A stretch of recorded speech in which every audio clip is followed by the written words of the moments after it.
Boa noite, então, aos nossos amigos internautas, a vocês presentes, ao Márcio Torres e também a Shirley Milagres.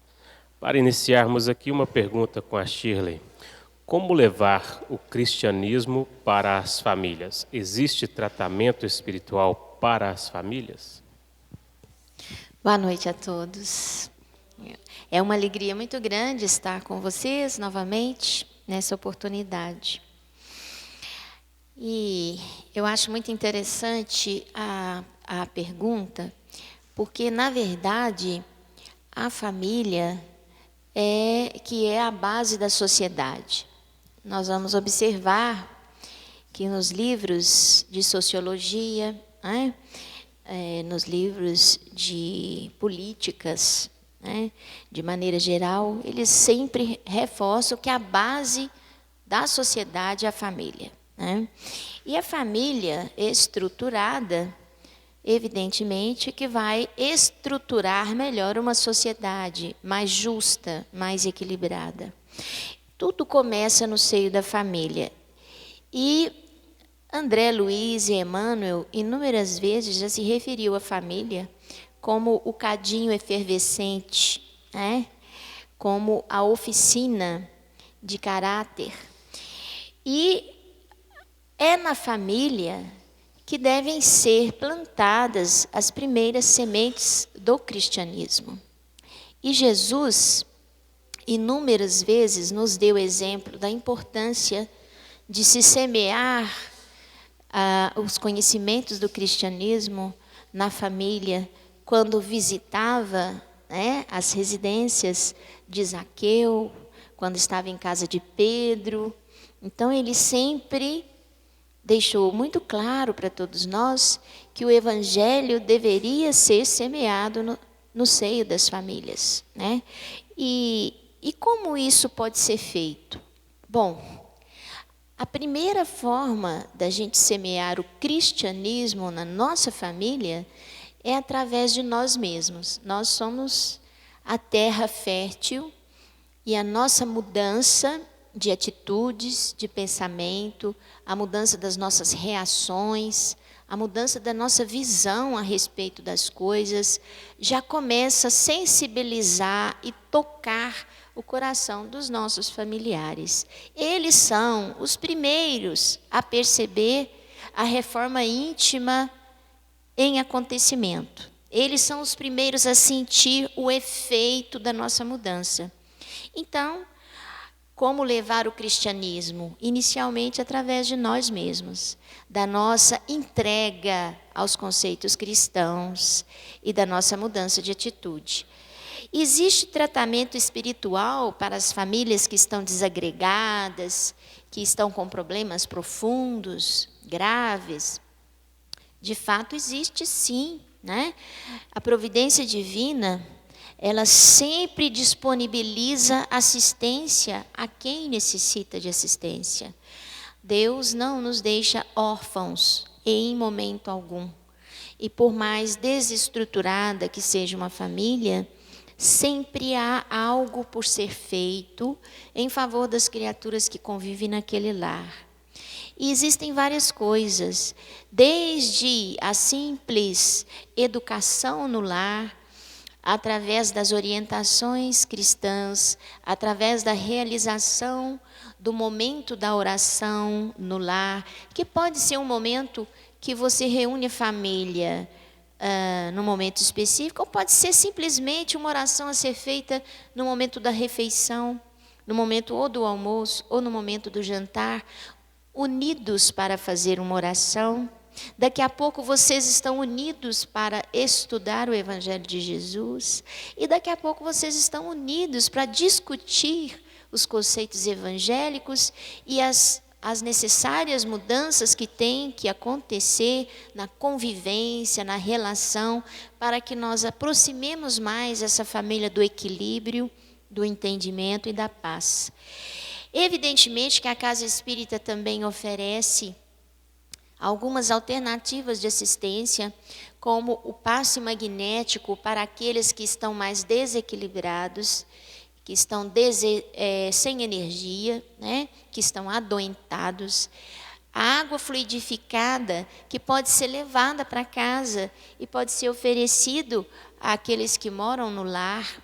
Você pode trazer a garrafinha com água, já deixar o nome, para que a equipe espiritual coloque ali a energia, né? O remédio, vamos dizer, que vai trazer o equilíbrio para a criatura que está precisando.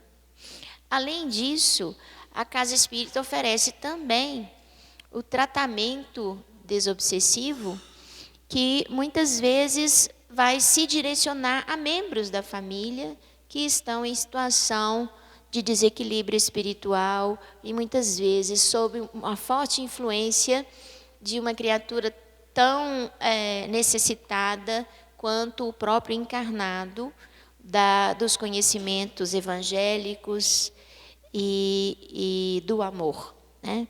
Então, tem várias maneiras da gente ajudar as nossas famílias, basta que nós tenhamos atitude, né? É preciso dar o primeiro passo. Muito bem, Shirley. Márcio, existe médicos espíritas ou espirituais, do tipo fazem uma cirurgia no coração sem fazer corte no corpo físico. Contudo, pode-se ver a cicatriz no raio-x. Já ouvi falar sobre isso. Qual que é a veracidade? Boa noite, pessoal. Existem médicos físicos, né, que são os nossos médicos, e existem os médicos chamados médicos espirituais, que são aqueles que foram médicos aqui e que hoje se encontram no mundo espiritual, que vêm nos auxiliar em alguns momentos, fazendo algum tipo de interferência no perispírito da pessoa. Para quem não sabe, perispírito é o corpo espiritual que nós temos, né? Nós temos o corpo físico, temos o corpo espiritual e somos o espírito que habita essas duas partes. Na verdade, existem outras, mas se a gente fosse comentar isso agora, ficaria mais complicado e extenso. Então, quando a gente desencarna, a gente mantém o corpo espiritual, que é o molde da última encarnação, né? Com a mesma aparência, com a mesma condição que a gente está aqui. A doutrina espírita fala que não existe doença, existe doentes. Ou seja, o espírito em desequilíbrio causa transtorno ao corpo espiritual e isso se manifesta no corpo físico através de doença. E, na verdade, a doença nada mais é do que o expurgo, né? É a cura do espírito. Então, os médicos espirituais vêm fazer cirurgia no perispírito nosso. Por isso é que não há corte, não há necessidade do corte físico, porque se opera o perispírito, para que isso depois se reflita no corpo físico. Por merecimento de alguns, obtém-se cura, né? Mas aí vai depender muito da pessoa, do merecimento dela, do comportamento, da vivência, se está no período de cura, né? Se a gente lembrar a história do Cristo, Cristo não curou todo mundo, né? Porque ele curou aqueles que vieram para ser curados, aqueles que precisavam passar pela doença e até pelo desencarne através de algumas doenças, ele simplesmente conversou e passou a boa nova, né? Curou. Tem até uma passagem, parece que de uma paralítica, que Jesus conversou horas com ela e depois eles perguntaram assim, ele não te curou? Ela falou assim, ele curou minha alma. É a diferença, porque ela tinha necessidade ainda de estar ali daquela forma. Então a equipe espiritual que opera, eles operam dessa forma, obedecendo o merecimento e o momento da pessoa. Eu já presenciei várias cirurgias, eu vi curas. Teve um caso aqui em Divinópolis, que eu não vou citar nome, porque era uma pessoa conhecida, isso foi lá no final dos anos 80, início dos anos 90, que uma pessoa estava com problema cardíaco aqui em Divinópolis, muito ruim, ele não estava dando conta nem de conversar. E ele procurou, na época, era o Centro Espírita Maria de Nazaré, ali na rua São Paulo, do lado no fundo de onde é a maçonaria ali hoje, do lado da Câmara Municipal, e pediu uma interferência. Aí foi solicitado que fossem lá alguns passistas para dar assistência a ele. E na época eu fui uma dessas pessoas que foram lá doar energia na própria casa dele, até. E depois disso, a espiritualidade avisou que ele teria uma vida boa, mas que ele teria apenas 30 dias de vida. E ele teve 30 dias de qualidade de vida. Ele chegava lá dando pulos de alegria, falando que a vida dele mudou. Tal. 30 dias depois ele realmente sofreu um infarto fulminante e morreu. Era o momento dele. Nós já observamos até nessa casa aqui câncer que desapareceu de pessoa através da cirurgia espiritual. Agora, em relação a raio-x, eu tenho um sobrinho que fez uma cirurgia espiritual e constatou no raio-x a interferência. O médico depois até perguntou à minha irmã, quem operou esse menino? Ela falou, ninguém. Ele falou, operou sim, porque existe uma cicatriz cirúrgica nele. E ele teve a cura. Agora, isso aí tudo depende do momento e do merecimento de cada um. Eu até vou deixar aqui a Shirley, se ela quiser falar alguma coisa, por ela ser médica, ela deve até conseguir falar com mais clareza alguma coisa a esse respeito. Você tem alguma coisa para acrescentar, Shirley? Fato é que acontecem, sim, as cirurgias espirituais, elas são reais, existem casos comprovados por exames de alta sensibilidade, como a ressonância magnética, né? Em que houve, de fato, a intervenção espiritual na matéria. Evidentemente que alguns casos acontecem para servir mesmo de provas, né, para aqueles que se consideram pragmáticos, né, e incrédulos. E alguns casos acontecem, de fato, por ou merecimento da criatura, ou por intervenção de uma criatura com muitos bônus no mundo espiritual, né? Porque às vezes a gente não é merecedor, mas tem alguém que nos ama profundamente e que é merecedor da misericórdia divina e intercede por nós e consegue esse benefício por ser esta criatura que nos ama merecedora. Então, é um fato, né? Acontece. Muito bem.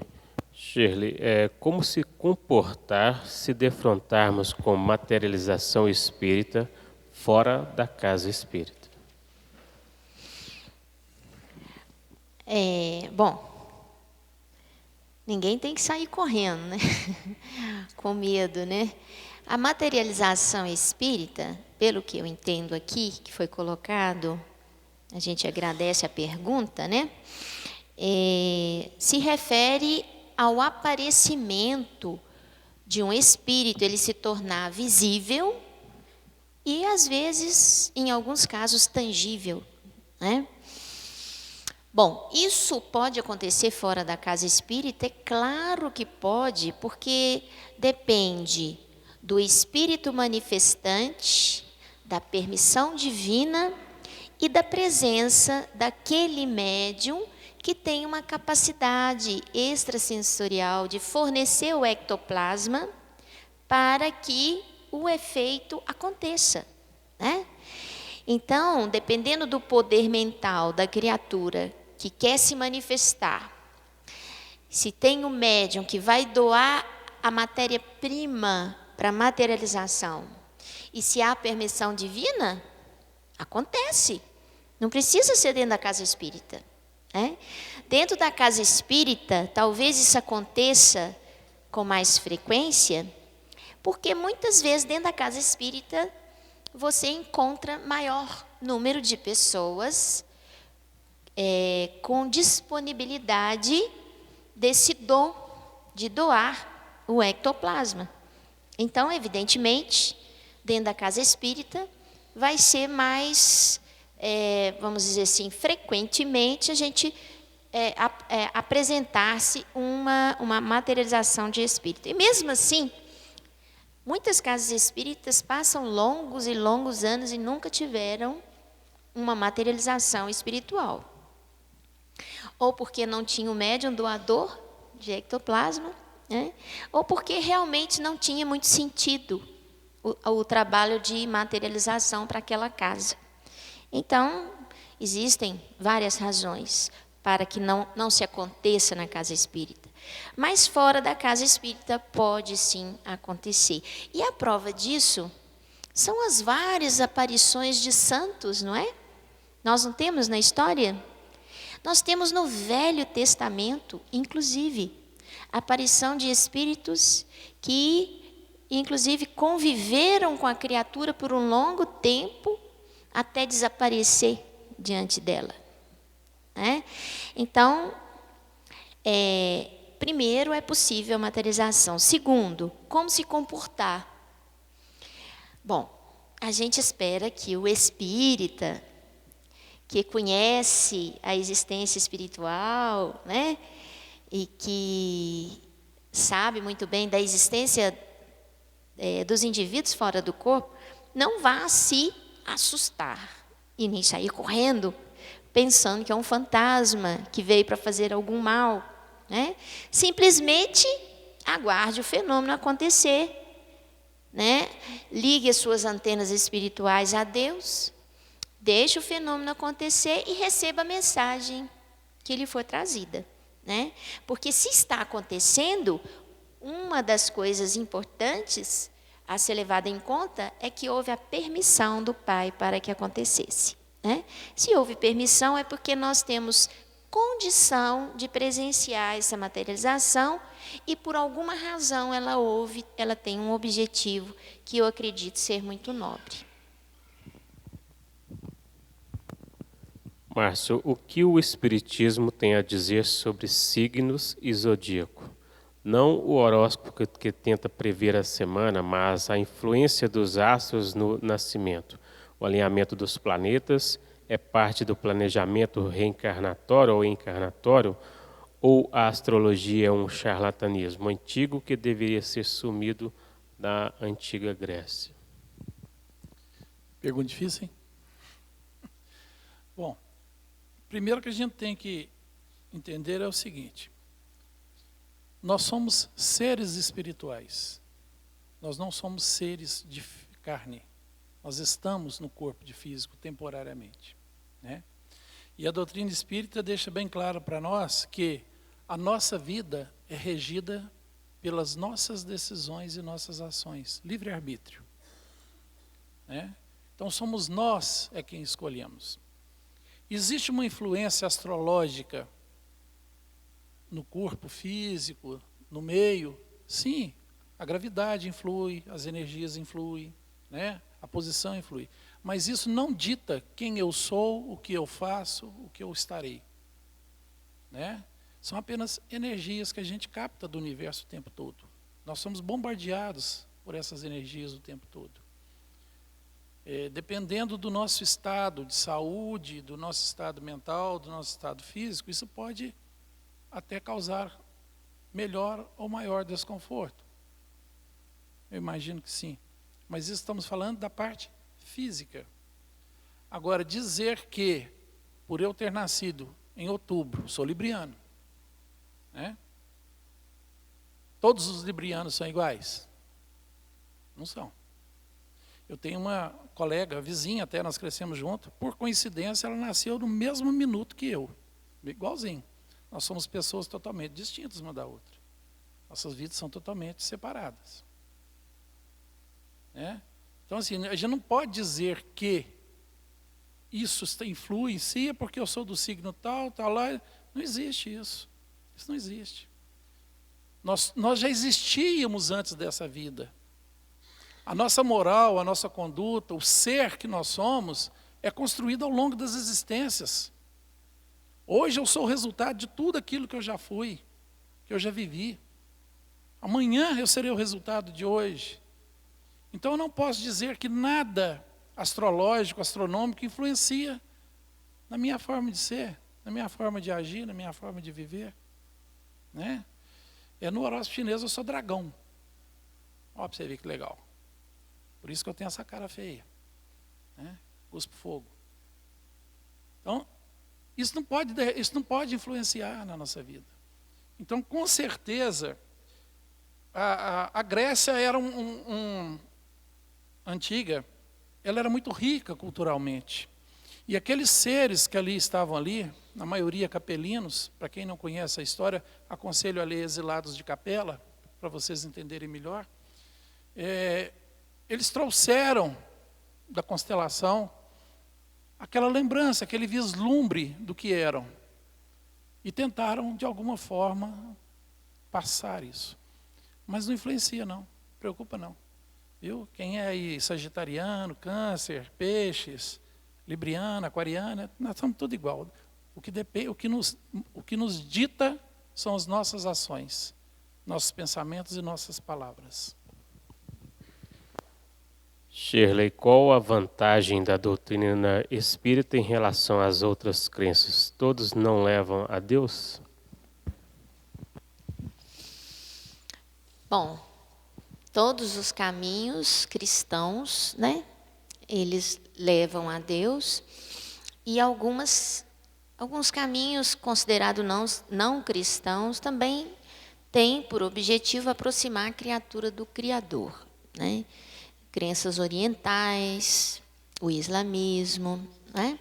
Todas as crenças que buscam aproximar a criatura do Criador, elas são relevantes, importantes para cada grupo de consciência no estágio de entendimento e de necessidades psíquicas que essa consciência tem.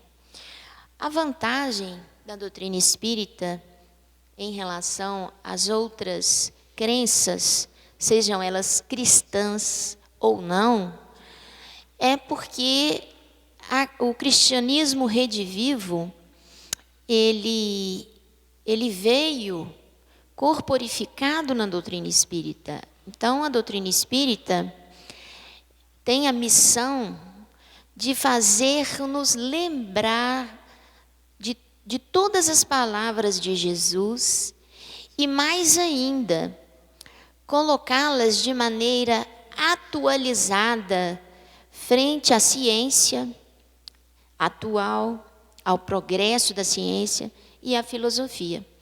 Então, eu diria que a doutrina espírita é um grande atalho, né?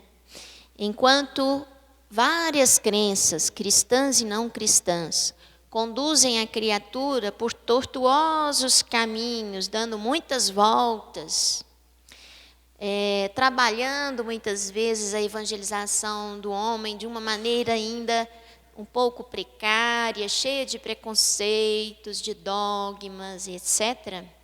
A doutrina espírita, ela traz o Evangelho de Jesus puro, redivivo, tonificado, e eu considero dessa forma que ela é um grande atalho. Então, ao entrarmos dentro da doutrina espírita e ao estudarmos a doutrina espírita, isso facilita tanto a nossa caminhada, que eu acho que ela nos conduzirá mais rápido ao objetivo final, visto que ela facilita o entendimento e ela adequa a nossa fé ao progresso da ciência associado à filosofia. Shirley, tem uma outra pergunta aqui, porque essa aí que foi passada tem um pouco a ver, para ver se você poderia acrescentar. Que questiona se a doutrina espírita, se o espiritismo é ciência. Só para você acrescentar mais um pouco aí. Então, se nós formos estudar as 5 obras básicas, que eles chamam de Pentateuco de Kardec, nós vamos ver que a metodologia de Kardec foi fantástica, né? A maneira como ele compilou o conhecimento doutrinário, e nós temos que entender que todo esse conhecimento que estão nessas obras de Kardec foi coletado por Kardec através de médiuns diferentes, em localizações diferentes e trazendo a mesma informação sem nenhum contraditório, né? Enriquecido por várias outras comunicações que, inclusive, não estão, vamos dizer assim, junto com as obras kardecianas, porque não deu tempo. Muitas das informações da doutrina espírita estão na Revista Espírita, né, que é uma complementação das obras de Kardec, né? Então, Kardec, ele era um professor e ele era discípulo de Pestalozzi. Ele tinha uma metodologia científica, sim, para analisar e compilar, organizar todas as informações que foram trazidas através desses diversos médiuns diferentes, inclusive através de perguntas e respostas, esclarecendo as dúvidas que ele mesmo, o próprio Kardec, levantou em virtude das respostas que ele ia recebendo. E quem tiver assim a curiosidade, né, pode verificar no Livro dos Espíritos, que inclusive lá narra nos preâmbulos como que foi construída toda a obra doutrinária através das mãos de Kardec. Ok? E a tendência atual, meus queridos amigos, é que o nosso espiritismo ele adentre o meio acadêmico. Hoje nós temos, em Juiz de Fora, já alguns grupos de professores na Universidade de Juiz de Fora, no curso médico, que fazem pesquisa científica. Eu estive no Mednesp, ele aconteceu em Goiás, há mais ou menos uns 2 ou 3 anos atrás, e eu fiquei bastante surpresa com a quantidade de trabalho científico, com metodologia experimental, sendo realizado, utilizando muitas vezes equipamentos conhecidos no nosso meio médico, como eletroencefalograma, tomografia, para verificar o processo mediúnico, estudar a glândula pineal e suas funções. Então, na realidade, muito do conhecimento científico que a doutrina espírita traz, ela hoje está sendo investigada e explorada nas universidades. Fora do Brasil, em países europeus, principalmente o leste europeu, e também lá nos Estados Unidos, já existem disciplinas dentro do curso médico sobre espiritualidade. Não sobre doutrina espírita, mas sobre espiritualidade. Só que essas disciplinas abordam a espiritualidade de forma muito parecida com o que os espíritos já trouxeram para nós lá em 1857. Então, hoje está adentrando no meio acadêmico. Então, o que eu poderia dizer é que a doutrina espírita tem a sua metodologia experimental, sim, Kardec usou, né? E até hoje não abre mão do conhecimento científico para esclarecer a criatura a sua necessidade de reforma íntima, né? E de progresso espiritual. Antes de você perguntar, a doutrina espírita fala para a gente também o seguinte: a doutrina espírita tem que andar lado a lado com a ciência. O dia que a ciência descobrir uma verdade diferente do que a doutrina espírita prega, a doutrina espírita abandona a sua verdade e abraça a verdade da ciência. Porque ela é uma doutrina progressista. Mas, felizmente para nós, o que nós estamos vendo, a doutrina completou agora 161 anos, é que hoje a ciência vem descobrindo o que a doutrina já diz há 161 anos. Então, a nossa ciência moderna, e principalmente a física quântica, ela vem comprovando o que já estava escrito nos nossos livros. Isso, para nós, deixa a gente bem confortável, né? Márcio, os milagres que vemos pastores fazerem são possíveis? É um espírito que faz curas tão rápidas? Ótimo, vamos lá.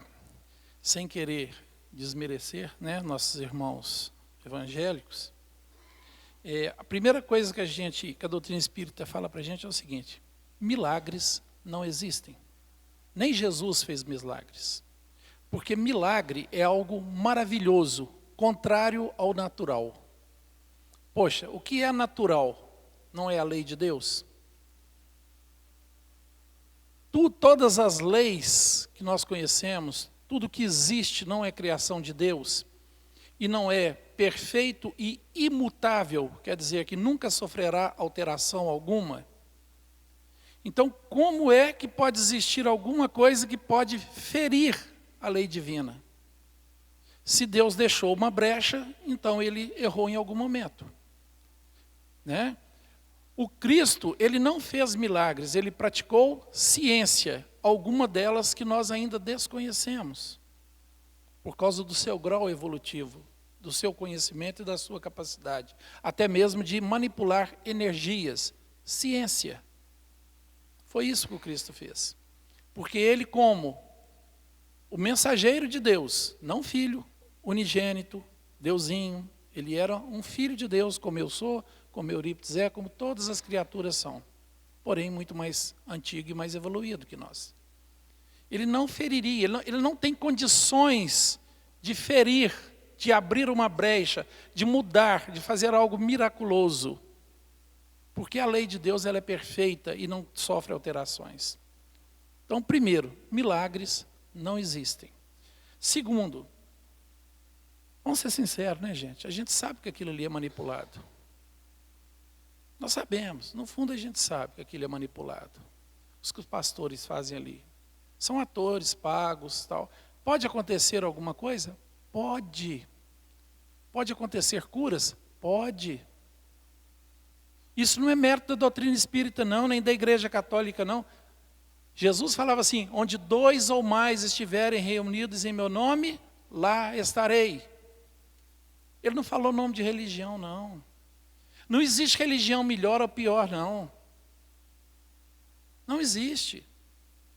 Existe aquela que me dá mais esclarecimento, se eu estou apto a receber mais esclarecimentos. Existem outras que são mais rigorosas, se eu necessito daquele rigor. Por isso é que Deus permite tantas religiões, porque nós somos diferentes. Cada um está no seu estágio, cada um precisa de aproximar-se de Deus da forma que é melhor para si.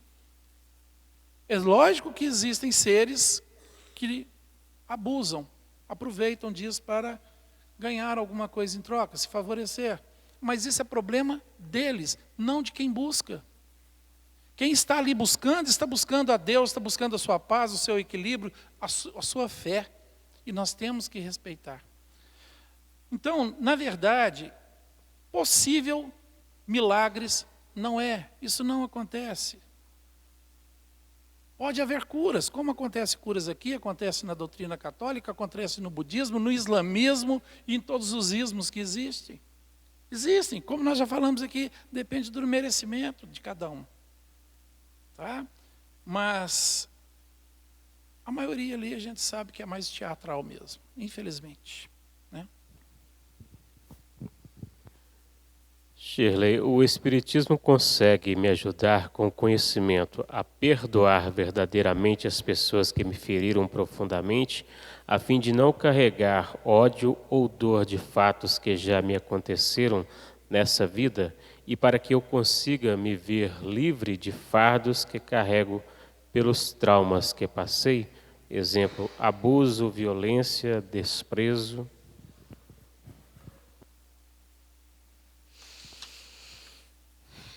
É verdade. Companheiro ou companheira, né, que perguntou, que fez a pergunta. Realmente a doutrina espírita nos ajuda a perdoar. Mas a gente se pergunta, eu consigo esquecer de fato? Eu consigo não sofrer mais por aquilo? Muita coisa que nos acontece, nós sabemos que o reparo, ele passa pelo perdão, mas o perdão tem várias fases. Então você tem aquela primeira fase do perdão, que é quando você não deseja vingança. Você se sente ferido, magoado, né? Você se sente constrangido, mas você já não deseja a vingança. Isso já é a primeira fase do perdão. A segunda fase do perdão é quando você consegue olhar para a criatura que te feriu que te trouxe um dano moral ou físico, e você já não consegue se sentir constrangido na presença dela.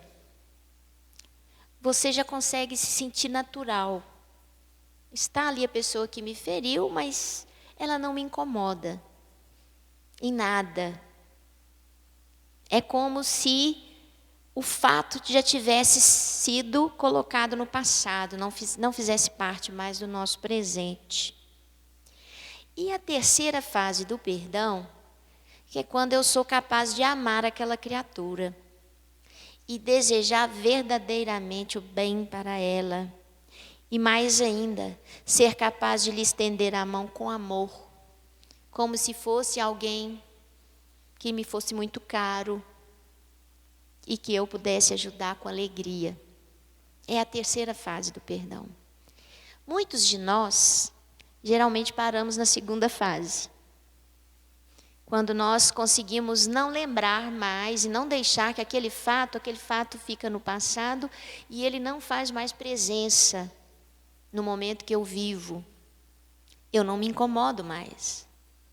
Mas se a criatura me solicitar a minha misericórdia e compaixão, pode ser que eu recue, que eu não me sinta capaz de ajudar. A maioria de nós é assim. Quando nós atingimos essa terceira fase, que é o perdão integral, verdadeiro, aí todo aquele trauma, o abuso, a violência, o desprezo, certamente não vai fazer parte mais do nosso psiquismo. Vai estar totalmente exaurido do nosso psiquismo. A transformação se dá completa. É claro que isso, gente, é algo que às vezes leva mais tempo do que a gente deseja. Muitas vezes nós gostaríamos de dar um passo maior nesse sentido, gostaríamos de fazer esse perdão integral, mas nós temos o nosso ego, a nossa sombra, como diz Joana de Ângeles, e que a gente não consegue iluminar da noite para o dia. Sabe o que eu vou precisar? Eu talvez vá precisar de novas oportunidades nesta vida ou em próximas vidas de receber muito amor. Porque quanto mais amor eu receber, mais eu tonifico a minha luz, o meu self, para realizar o perdão verdadeiro. Então, meu querido amigo ou amiga que fez essa pergunta, de fato, a doutrina espírita não apaga da gente as dificuldades, os traumas que a gente teve, mas nos ajuda muito a caminhar em direção ao perdão integral. E só a reencarnação, acredito eu, a bênção do retorno à vida corpórea, muitas vezes na presença e no convívio daquele que nos feriu profundamente, mudando esse laço de dor para o laço do cuidado, do amor. Muitas vezes é através disso que nós vamos nos ver livres desse passado que nos feriu. Né? Então, nós não temos que achar que a gente tem que correr e andar depressa com tudo que for bom para nós. Nós precisamos entender também as nossas dificuldades íntimas e dar um passo atrás do outro, devagarinho, mais firme e para diante. Não sei se eu consegui responder. Espero que sim. Muito bem, Shirley, foi sim. Márcio, um pouco a ver essa pergunta com essa da Shirley. Como nós viemos de várias gerações, como passa para nós que quando morremos, nós encontraremos nossos entes queridos. Se um parente meu morreu ou eu vou encontrar com ele, são várias famílias durante as encarnações. Pode me explicar melhor? Com certeza. Primeira coisa, nós temos aqui no planeta Terra, quando a gente reencarna, a família consanguínea, a família corpórea, né? Que é o pai, a mãe, os avós, os tios, os primos, os irmãos, não é assim? Só que nós fazemos parte da família universal. É isso que a gente tem que entender. Nós somos espíritos, filhos de um só Criador, que é Deus. Então nós somos todos irmãos espirituais. A família corpórea, ela foi criada por Deus para que nós possamos evoluir mais rápido, através do amor, dos laços, do auxílio em conjunto. E a família é formada por espíritos afins ou compromissados. O que seria isso?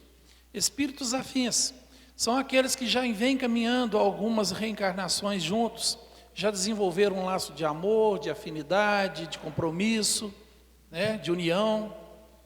E voltar a reencarnar junto para seguir fica mais fácil. É aquela família harmônica, é aquele filho dócil, aquela mãe amorosa, é aquela família gostosa, que quase não há discussão, não há problemas. Mas às vezes tem aquela famosa ovelha negra, né? Aquela pessoa problemática, aquela pessoa que incomoda, já são os compromissos. São aqueles desafetos do passado que são convidados a vir dentro do nosso berço, para que nós possamos quebrar esse laço rançoso e começar a desenvolver afeto e amor por eles.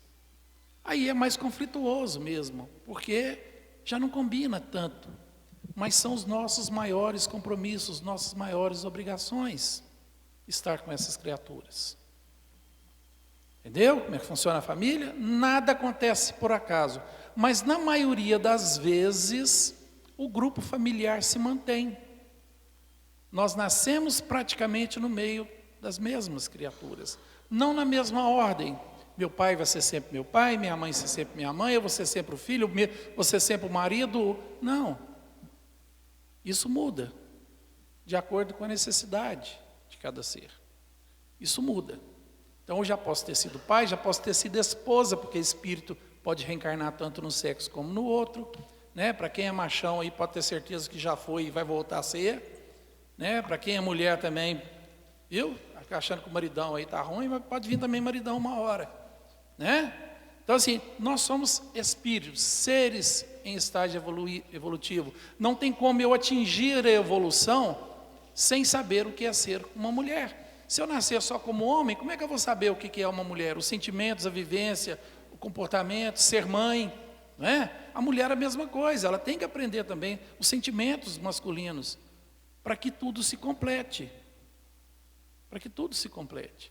Então é natural que nós possamos estagiar em sexos diferentes. Mas a nossa família se mantém. Então, a pergunta que ela generaliza um pouco, parece que assim, que cada vez que eu venho é um pai diferente, uma mãe diferente, uma família diferente. Não, é praticamente o mesmo grupo. Só que não é aquele grupinho, por exemplo, na minha família hoje, sou eu, mais 3 irmãos, meu pai e minha mãe. Meu pai já está do lado de lá já tem algum tempo. Não quer dizer que quando eu reencarnar que eu vou ter só mais 4 irmãos de novo. Não, eu posso ter tido 10, posso ter tido 12, posso ter tido 1. Mas o grupo familiar se mantém. Lembrando que nós temos também os nossos desafetos. Nós vamos encontrá-los do lado de lá? Depende. Depende. Depende de quê? Eu estou no mesmo grau evolutivo que aquela criatura está? Ou você acha que todos nós vamos ficar, apesar que nós estamos mais ou menos na média, vamos ficar mais ou menos ali. Mas depende, porque no mundo espiritual, a lei de afinidade e atração determina em qual plano eu estarei. Sou eu que determino em qual morada estarei na casa do Pai. Você lembra Jesus? Na casa do Pai há muitas moradas. A casa do Pai é o universo. As moradas são os planos evolutivos por nós construídos, de acordo com a nossa evolução. Se eu sou bom, estarei no meio dos bons. Se eu sou ótimo, no meio dos ótimos. Se eu sou excelente, estarei com os excelentes. Mas se eu for ruim, eu vou estar no meio dos ruins. Se eu sou péssimo, ai, ai, ai. Não é assim que funciona? Então, se nós estivermos mais ou menos no mesmo grau evolutivo, se a família crescer junto, nós estaremos juntos. Se não, pode ser que nós ainda tenhamos um pouco de dificuldade de encontrá-los. Mas, com certeza, numa próxima encarnação, nós possamos estar juntos novamente. E que Deus os abençoe, né? Shirley, na pergunta anterior, tem uma questão aqui que refere-se ao perdão também. Esse perdão da pergunta feita antes tem obrigatoriamente ser feito diretamente para a pessoa ou pode ser assim de forma íntima? É interessante porque quando a gente pensa no perdão, a gente pensa assim, aquele que errou está recebendo um benefício, ele está sendo perdoado, né? E na verdade nós precisamos inverter, o benefício não é para quem cometeu o erro, o benefício é para quem perdoa, tá? O perdão, ele é libertador.